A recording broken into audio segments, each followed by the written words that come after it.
Hello friends, RRB group D के लिए practice set start किए थे साइंस का। यह प्रैक्टिस सेट नंबर 2 है। Practice set number 1 already upload कर दिया गया है, आप लोग विजिट करके देख सकते हैं। तो चलिए हम लोग स्टार्ट करते हैं फर्स्ट क्वेश्चन से।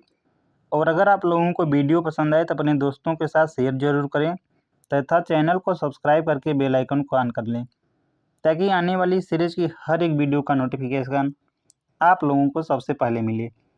जो ये क्वेश्चन है मोस्ट इम्पॉर्टेंट क्वेश्चन है, आप लोग एक बार शुरू से अंत तक जरूर देखें। चलिए हम लोग स्टार्ट करते हैं फर्स्ट क्वेश्चन से।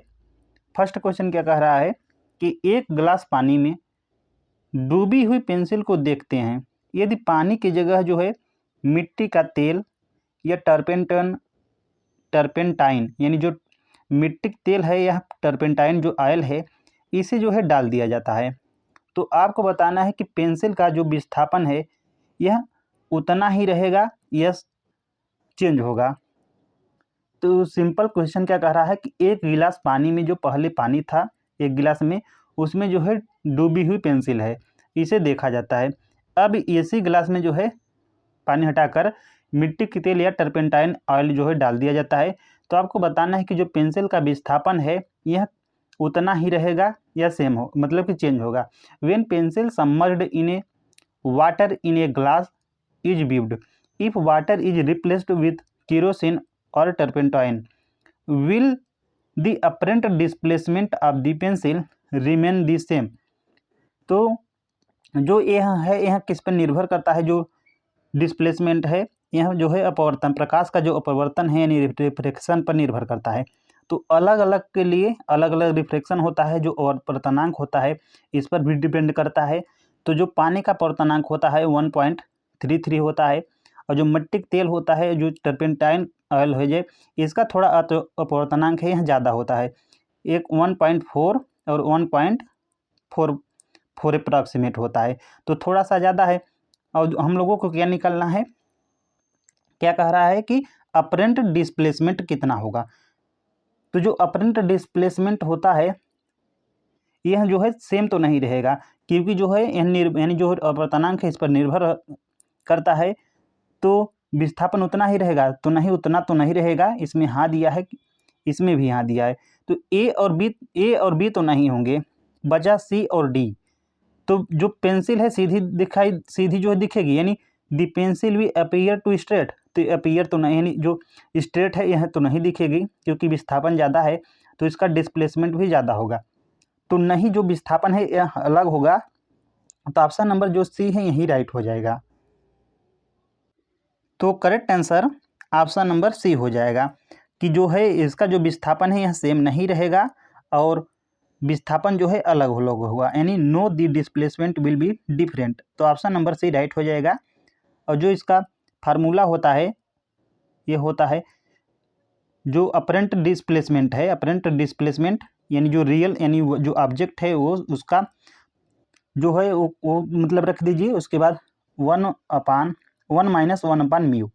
तो यहाँ पे देख लीजिए आप लोग, जब म्यू का मान ज़्यादा होगा तो इसका मान क्या होगा, कम होगा टोटल, क्योंकि जब म्यू का मान ज़्यादा होगा तो यह टोटल मान जो कम होगा, अगर यह कम होगा तो 1 में से आप लोग जितना ज़्यादा कम घटाओगे यह उतना ही ज़्यादा होगा, तो ओवरऑल ए ज़्यादा हो जाएगा। जब ए ज़्यादा हो जाएगा तो डिस्प्लेसमेंट भी तो ज़्यादा हो जाएगा। इसलिए जब किसी भी वक्त का जो म्यू यानी अपवर्तनांक है जितना ज़्यादा होगा उसमें जो है अपरेंट डिस्प्लेसमेंट यह अधिक होगा, लेकिन जो डेप्थ की गहराई है यह कम होती चली जाएगी। यह इसमें आप लोग कन्फ्यूजन नहीं होगा। जैसे कि मैं आप लोगों को समझा दे रहा हूँ, यदि जैसे पानी में जो है डूबी हुई पेंसिल, मान लीजिए पहले पेंसिल 10 सेंटीमीटर थी, ठीक, और यदि आप लोग मिट्टी के तेल में डूबी दिए तो इसका अपवर्तनांक मान लीजिए 1.44 है, तो जो इसका हो जाएगा इसमें जो है 10 सेंटीमीटर, जब इसका आप लोग निकालेंगे सॉरी जब इसका डेप्थ निकालेंगे तो रियल डेप्थ 10 सेंटीमीटर और अपवर्तनांक 1.4। आप लोग जब इसे भाग देंगे तो ये 10 सेंटीमीटर, तो 10 सेंटीमीटर से तो कम ही आएगा, यानी इसके जो डेप्थ है यह कम आएगी, यानी जैसे जैसे अपवर्तनांक मान बढ़ेगा वैसे उसके जो डेप्थ है यह कम होगी, ये आप लोगों को ध्यान रखना है।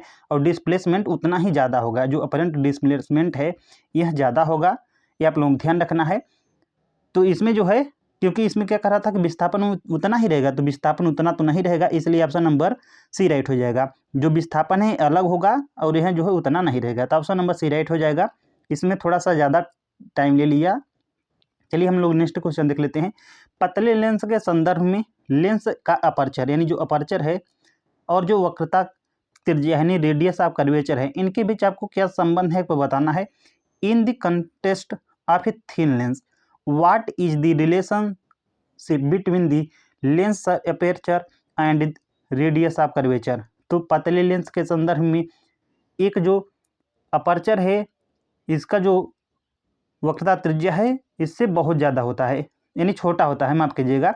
यानी अपर्चर जो है यह वक्रता त्रिज्या से बहुत ज़्यादा छोटा होता है। यह थिन लेंस की बात कर रहे हैं। थिन लेंस उसे कहते हैं जिसका थिकनेस बहुत ज़्यादा नेग्लिजिबल हो जाए, यानी शून्य मान लीजिए, अप्रॉक्सीमेट, लेकिन शून्य नहीं, नेग्लिजिबल, तो उसे जो है पतले लेंस यानी थिन लेंस कहते हैं। तो राइट आंसर इसमें हो जाएगा ऑप्शन नंबर ए, कि जो अपर्चर है, जो वक्रता त्रिज्या है इससे बहुत ज़्यादा छोटा हो जाए, यानी डी का मान जो है लेस देन 2r, यानी उसके जो है दोगुने से जो वक्रता त्रिज्या है उससे भी बहुत कम हो जाए, इसलिए इसे जो है थिन लेंस कहते हैं। थिन लेंस के संदर्भ में लेंस का जो अपर्चर है और वक्रता त्रिज्या के बीच जो संबंध होता है, यहीं के अपर्चर जो है वक्रता त्रिज्या से बहुत छोटा होता है, तो ऑप्शन नंबर ए राइट हो जाएगा। नेक्स्ट क्वेश्चन है, पतले लेंस में वक्रता केंद्र यानी जो सेंटर ऑफ कर्वेचर है, सामान्यतः जो प्रकाशिक केंद्र है यानी ऑप्टिकल सेंटर है, इससे कितनी दूर पर होते हैं आपको बताना है। At equal distance from the optical centre, यानी जो ऑप्टिकल सेंटर से इनकी जो दूरी है समान होती है, या लेंस की सतह पर ही होती है, या किनारे के पास केंद्र से दूर होती है, या प्रकाशिक केंद्र के साथ मेल खाती है। तो पतले लेंस में जो है वक्रता केंद्र सामान्यतः जो है प्रकाशिक केंद्र से कितनी दूरी पे होता है, तो समान दूरी पे होता है, यानी प्रकाशिक केंद्र से समान दूरी पे होता है, तो correct answer option number A हो जाएगा। फ्लेमिंग का दाएं हाथ का नियम किसके लिए उपयोग किया जाता है।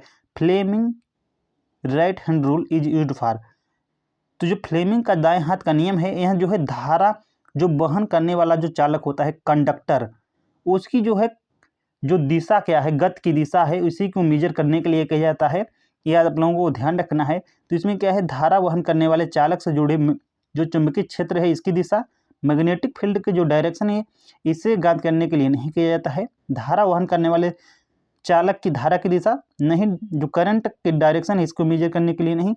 धारा वहन करने वाले चालक की गति की दिशा बिल्कुल, यानी डायरेक्शन ऑफ मोशन एक करेंट कैरिंग कंडक्टर, यही करेक्ट हो जाएगा। गुरुत्वाकर्षण क्षेत्र की दिशा, तो गुरुत्वाकर्षण से इससे रिलेटेड नहीं होगा, यानी ग्रेविटेशनल फोल्ड से ये होगा ही नहीं, ऐसे भी, यानी ए बी सी में, तो right answer option number C हो जाएगा। यानी धारा वहन करने वाले चालक की जो गति की दिशा है, यह जो है फ्लेमिंग का जो बाएं हाथ का नियम है इसी से ज्ञात होता है, तो ऑप्शन नंबर सी राइट हो जाएगा। यदि एक गोलाकार तार के लूप का जो सामने वाला सिरा है यह उत्तर ध्रुव है, इस सिरे में धारा की आपको दिशा बताने होगी कि क्या होगी। If the front end of a circular wire loop is the north pole, what will be the direction of a current in that end. उत्तर की ओर होगी, वामार्थ होगी यानी एंटी क्लॉकवाइज होगी, टूवर्ड यानी साउथ होगी यानी दक्षिण की ओर होगी, या क्लॉकवाइज होगी।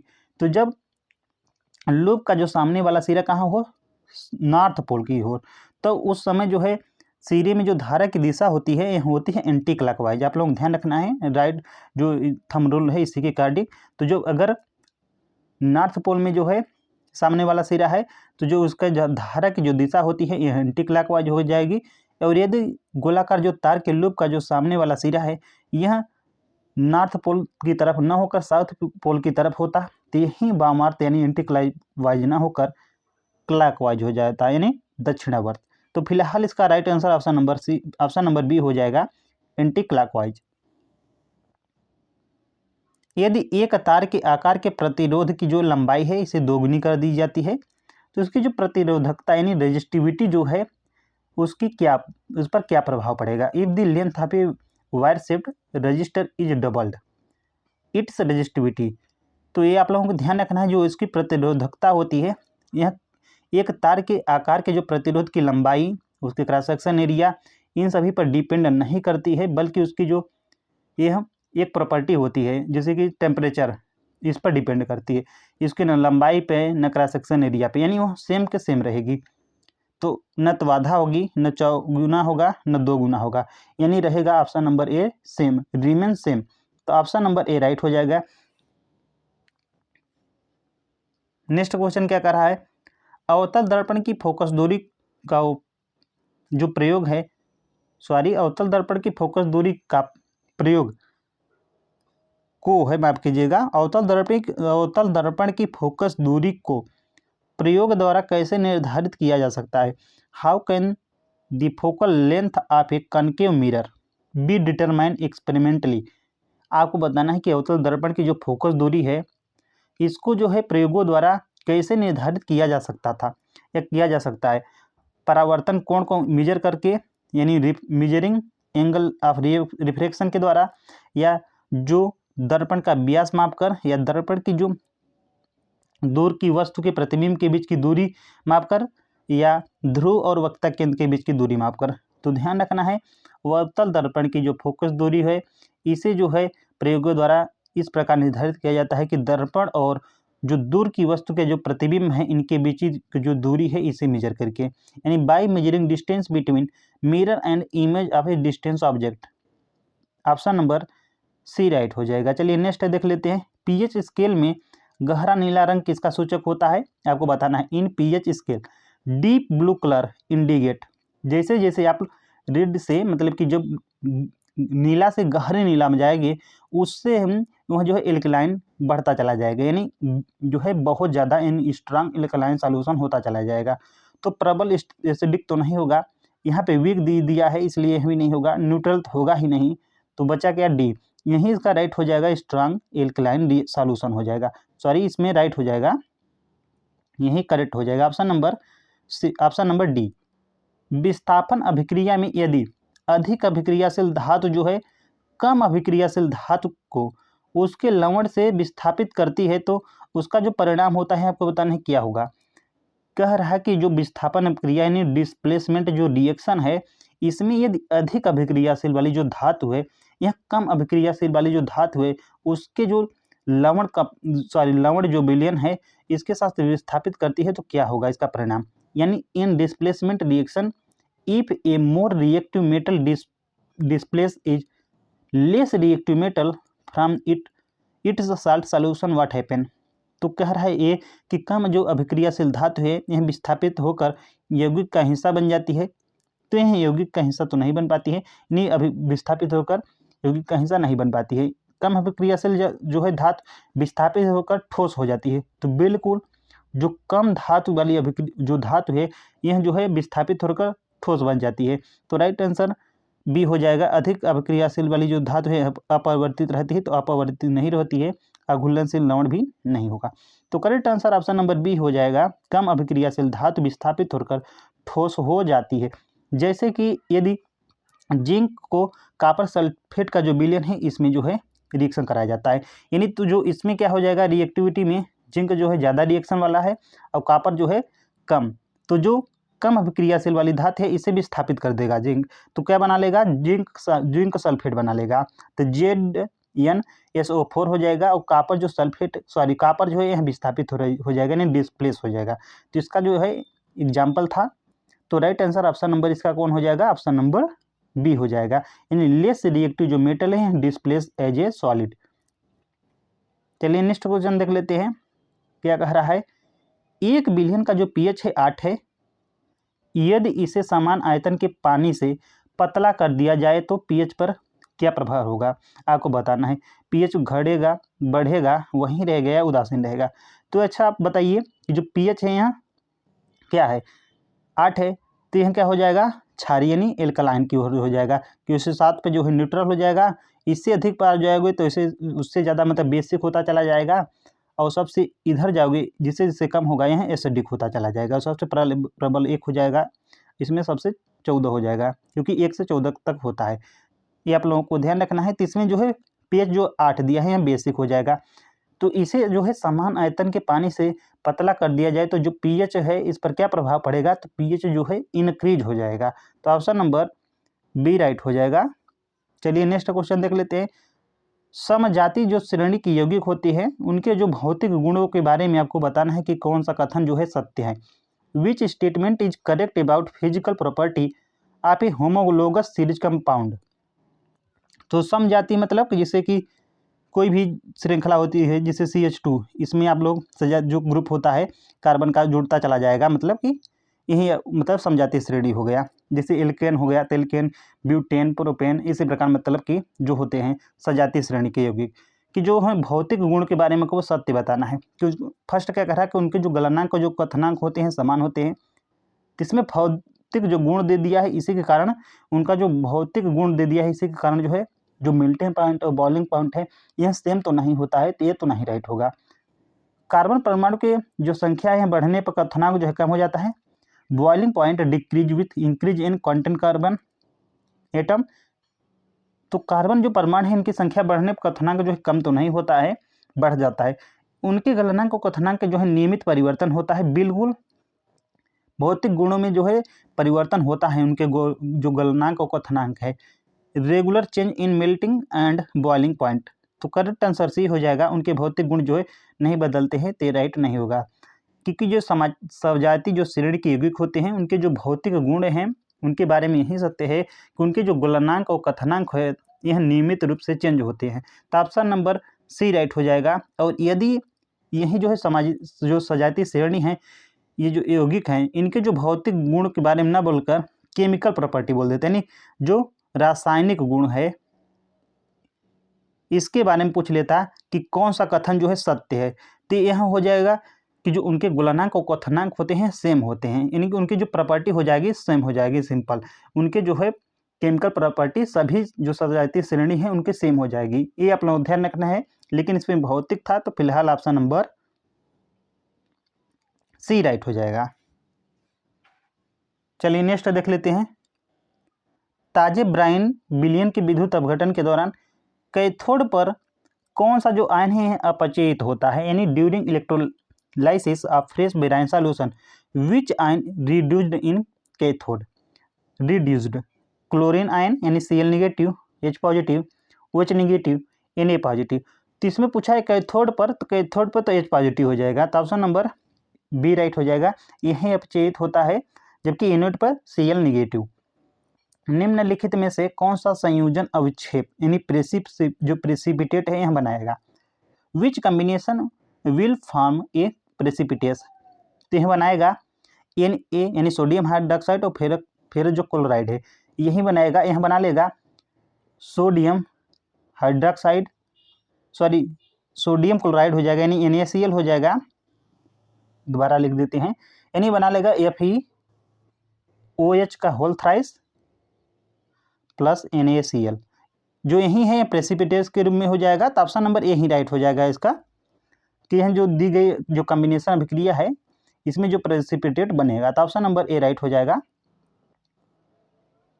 पोटेशियम ब्रोमाइड जिसका फार्मूला हो जाएगा KBr, जैसे जो है आयनिक यौगिक ठोस अवस्था में विद्युत का चालन क्यों नहीं करते हैं लेकिन पिघली की अवस्था में करते हैं। इसका रीजन आपको बताना है कि जो पोटेशियम ब्रोमाइड है यह आयनिक यौगिक जो है ठोस अवस्था में तो विद्युत का जो चालन नहीं करते हैं, लेकिन पिघली की अवस्था में जो है पिघल गए तो यह जो है विद्युत का चालन करते हैं। आपको रीजन बताना है क्यों। जो ठोस पोटेशियम ब्रोमाइड है यह कमजोर आयन होते हैं, इसलिए यह पिघली की अवस्था में पोटेशियम ब्रोमाइड जो है गैसीय परमाणुओं में विघटित हो जाते हैं, इसलिए यह ठोस जो KBr यानी पोटेशियम ब्रोमाइड है इसमें जो है आयनिक बंधन होते हैं और इनकी जो है गति को रोकते हैं, यानी कि बंधन जो है आयनों की गति को रोकते हैं, इसलिए यह ठोस पोटेशियम ब्रोमाइड तटस्थ परमाणु होते हैं और कोई मुक्त इलेक्ट्रॉन नहीं होता है। आपको बताना है कि रीजन। तो correct answer option number C हो जाएगा कि जो ठोस पोटेशियम ब्रोमाइड है इसमें जो है आयनिक बंध होते हैं और यह जो है आयनों की जो गति है उसे रोकते हैं, इसी कारण जो है यह विद्युत का चालन नहीं कर पाते हैं लेकिन पिघली की अवस्था में कर लेते हैं। तो ऑप्शन नंबर सी राइट हो जाएगा। सोडियम हाइड्रोक्साइड को कॉपर 2 या कॉपर सल्फेट ही लिख लीजिए, क्योंकि यहाँ पे 2 इसलिए लगा दिया है क्योंकि इसका संयोजकता की वजह से इसके। तो आप लोग ध्यान रखना इसके। कॉपर सल्फेट का जो विलयन है इसके साथ मिलाने पर क्या प्रभाव होगा आपको बताना है। What happen when this sodium hydroxide is add copper sulphate solution.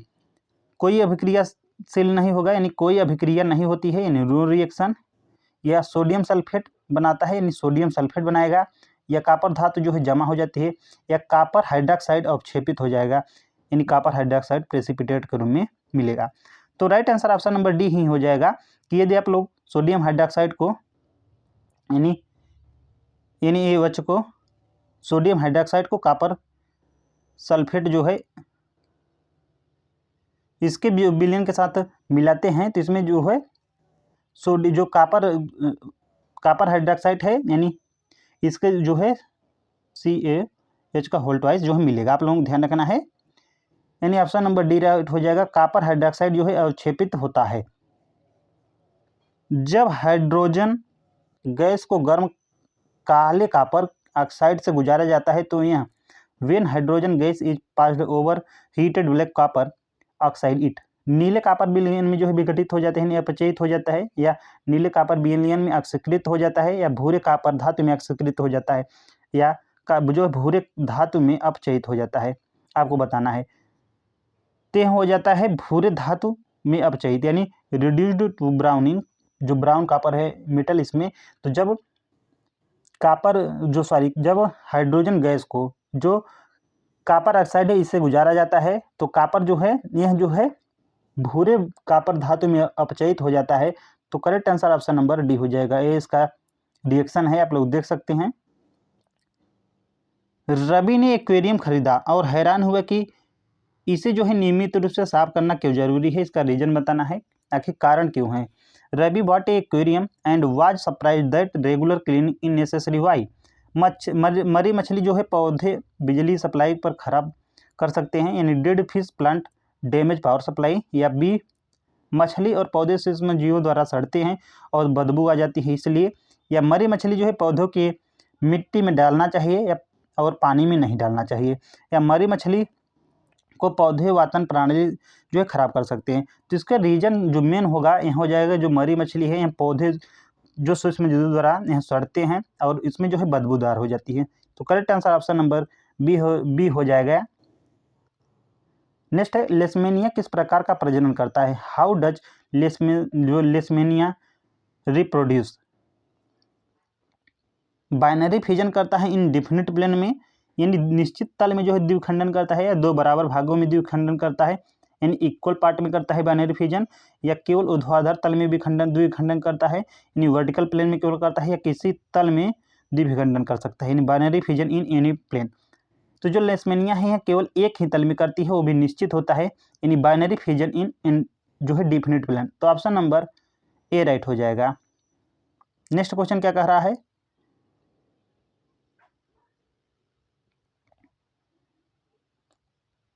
Eighteen question है कि मेंडल ने मटर के पौधों में जो फूल का रंग और बीज का जो है आकार इन जैसे लक्षणों का जो है अध्ययन किया था। इन्हें क्या कहा जाता है, कोई बताना है। विजिबल ट्रेस यानी जो दृश्य लक्षण है कहा जाता है, संततिकाय कहा जाता है, प्रभावी लक्षण कहा जाता है, या आनुवंशिक कोड कहा जाता है, यानी जीनेटिक कोड। तो आपको बताना है कि मेंडल ने मटर के पौधों में फूल का रंग और बीज के आकार जैसे लक्षणों का अध्ययन किया है, इन्हें कहा जाता है दृश्य लक्षण। तो correct answer option number B हो जाएगा, ऑप्शन नंबर ए हो जाएगा। इसीलिए जेनेटिक का फादर किसे कहते हैं, ग्रेगर जॉन मेंडल को ही कहते हैं। तो ऑप्शन नंबर ए राइट हो जाएगा, विजिबल ट्रेस। नेक्स्ट है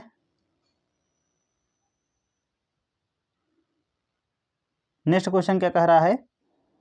जानवरों द्वारा फैलाए जाने वाले बीज अक्सर,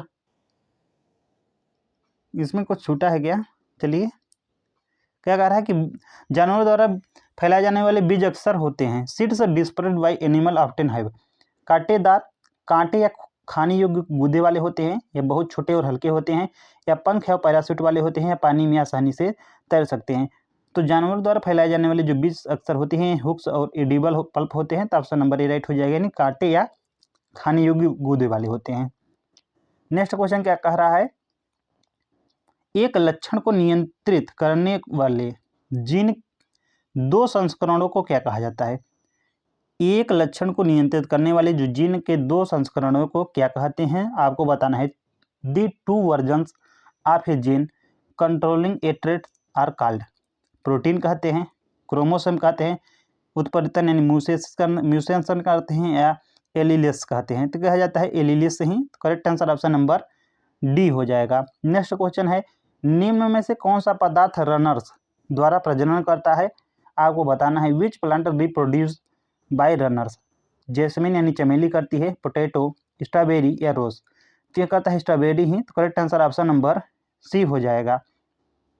बगीचा एक पारिस्थितिक जो है तंत्र है, क्योंकि इसका रीजन बताना है।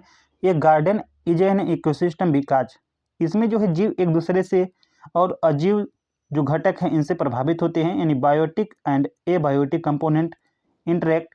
या इसमें जो है जीव एक दूसरे से प्रभावित होते हैं लेकिन जो है अजीव घटकों से प्रभावित नहीं होते हैं, या ओनली बायोटिक्स इंटरेक्शन। या सी है पौधे, पेड़, कीट, पेड़, पक्षी जैसे विघटन जैविक घटक होते हैं, या इसमें केवल जो है जैविक घटक जैसे पेड़ पौधे, पेड़, फूल हैं इसलिए। तो आपको बताना है कि क्यों सिस्टम क्यों कहते हैं। बगीचा एक इको जो सिस्टम है इसका रीजन है। तो यह है, इसमें जो है जीव एक दूसरे और अजीव घटकों से भी प्रभावित होते हैं। तो ऑप्शन नंबर ए राइट हो जाएगा। नेक्स्ट क्वेश्चन क्या कह रहा है? ब्रेड मोल्ड में धागे जैसी जो संरचना होती है क्या कहलाती है? बीजाणु यानी स्पोर्स, हाइपी, स्पायरोंजिया या ब्लॉब्स? तो ब्रेड मोल्ड में जो धागे जैसी संरचना होती है यानी thread like structure in A bread mould, उसे कहा जाता है स्पोरेंजिया। तो ऑप्शन नंबर सी राइट हो जाएगा।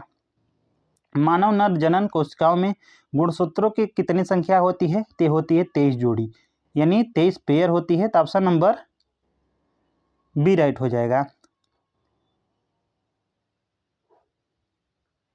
यहाँ पे ए भी राइट हो जाएगा, लेकिन जोड़ी लगा लीजिए आप लोग। इसमें पेयर है तो राइट हो जाएगा, ए भी राइट हो जाएगा।